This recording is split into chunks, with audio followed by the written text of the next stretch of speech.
Do they have you convinced that the stock market is the best asset class in the world of finance? But there is a big problem with stocks. But what is it? But first, I want to give a special thank you and love to one of our Instagram trolls for this comment. He said, and I quote, he says, "The S&P is the safest, most diversified asset in the world.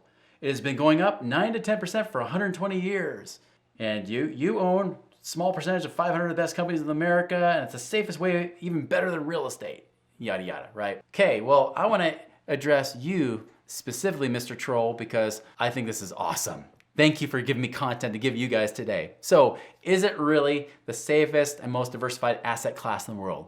First, let's go into what are those 4 asset classes? Because there's actually multiple asset classes, but they really come down to 4 big ones, right? Number 1 is business. Business, and I don't mean like you're buying into stocks, right? Business means you have a business or you own or a partner in a business. Number 2, real estate. 3, commodities like gold, silver, oil, corn, orange juice, whatever kind of things you might have saw from Trading Places if you ever watched that back in the 80s with Eddie Murphy and Dan Aykroyd, right? Those are commodities. And then number 4 is paper. Paper assets are the things that usually people, the average Joe, is investing in. Paper assets could be stocks, bonds, mutual funds, options, even life insurance is considered a paper asset. So those 4 asset classes, business, real estate, commodities, and paper, those are the 4 that allow you to be diversified. But what about stocks and mutual funds? They're only paper, so are you really diversified? Not at all. You're not diversified at all being the S&P 500. Now I get what he's saying. He's saying, well, it's the 500 stocks, the 500 companies, the best companies in America.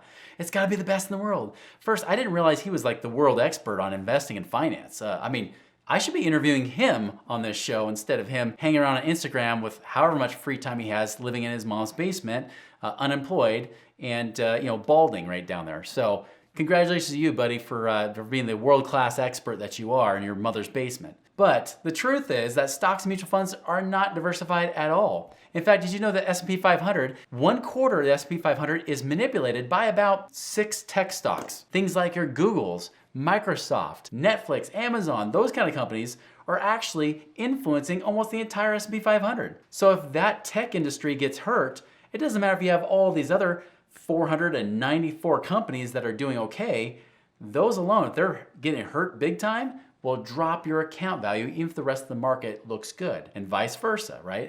It's such a not a reality. So to say it's the most diversified asset class, not to mention safest, oh my goodness, that's not even true. This year alone, I don't know if this guy's been living under a rock, but this year alone, people have lost nearly 20% of their money in the S&P 500, right? Just investing there. That doesn't count if you're buying other mutual funds, which usually do worse than the S&P 500. So to say that's the safest, oh my goodness, that's ridiculous. I would imagine even a savings account would become up safer than that. And I don't necessarily recommend you do that. I know life insurance for a fact is safer than that. It's guaranteed as well. And still, that's an asset class in paper assets. Now, if he's trying to say safest and most diversified, okay, great. But we already know it's not most diversified because it's in one asset class, which is paper.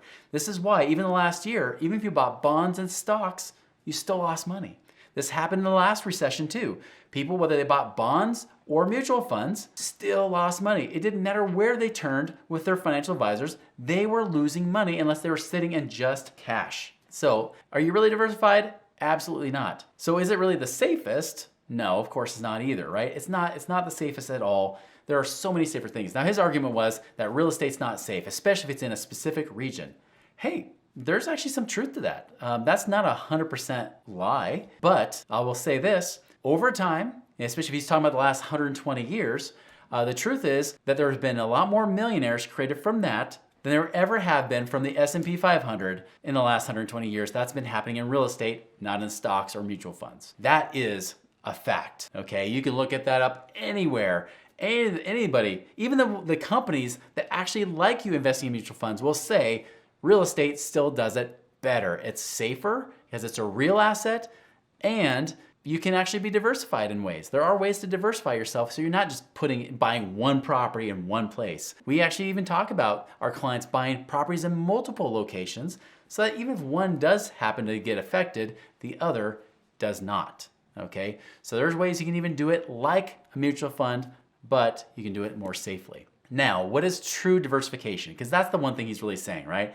He's like, you gotta be diversified. Well, true diversification really requires ownership in each of these 4 categories. Now, many people will argue, they'll say, yeah, but Chris, Warren Buffett invests in the stock market, doesn't he? No, he does not. Now, someone's gonna freak out and say, oh, he does, he buys stocks. He buys ownership in businesses. That's what he does. He buys ownership in these businesses. So when Warren Buffett goes and buys in, he buys it as a controlling interest so that he can be on the board of directors making decisions. When's the last time you bought a stock, was able to sit on the board of directors, help them make decisions? Did you ever sit on the stock of Amazon saying, hey, you know what? If you did this in your company, I think it would be better.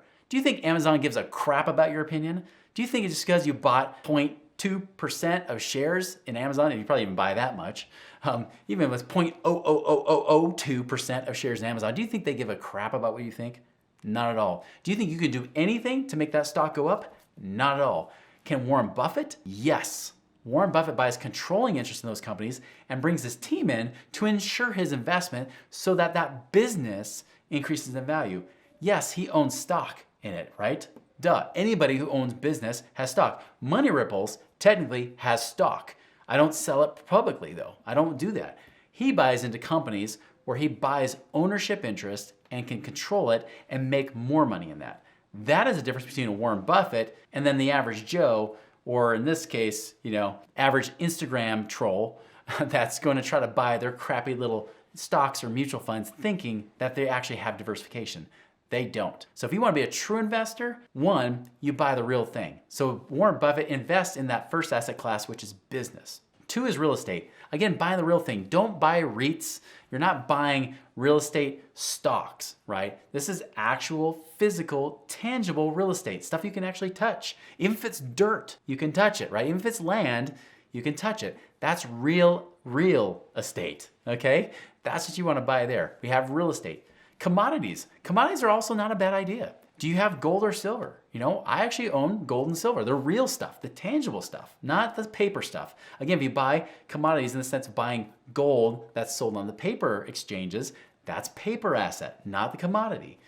We also buy food. Food is actually a commodity. Do you have a food storage? That's very important to have. You have water supply. That's important to have. Hey, we even have investments where we actually invest in land, which is real estate, that's being drilled on by oil companies, and then they pay us royalties on the oil and the natural gas that gets drilled. We make money on 2 things. We make money on real estate and the commodities at the same time.